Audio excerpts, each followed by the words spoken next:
अरहर की दाल, अगर आपको नौकरी नहीं मिल रही है, नौकरी मिलने में समस्या हो रही है, तो आप जो है इनको अरहर की दाल चढ़ा दीजिए। और अगर आप कर्ज से परेशान हैं तो साबुत चावल चढ़ा दीजिए।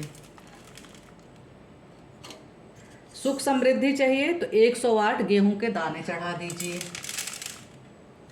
और अगर आप कोई कार्य कर रहे हैं, बार बार बाधा आ रही है, तो साबुत मूंग 108 चढ़ा दीजिए भोले बाबा पे। अगर आप बीमार हो रहे हैं, बार बार दिक्कतें आ रही हैं, तो आप जो है काली मिर्च चढ़ा दीजिए इस तरह से। और रोग से, शत्रु से परेशान हैं तो हरी इलायची चढ़ा दीजिए भोले बाबा पे।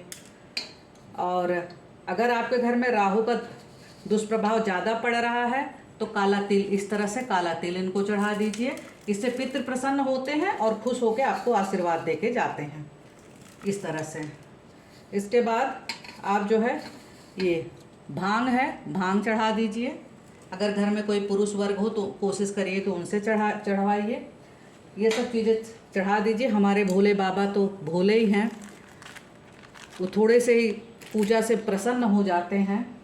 तो इस तरह से आप घर में अभिषेक बहुत अच्छे तरीके से कर सकते हैं। और इनको मिश्री चढ़ा दीजिए।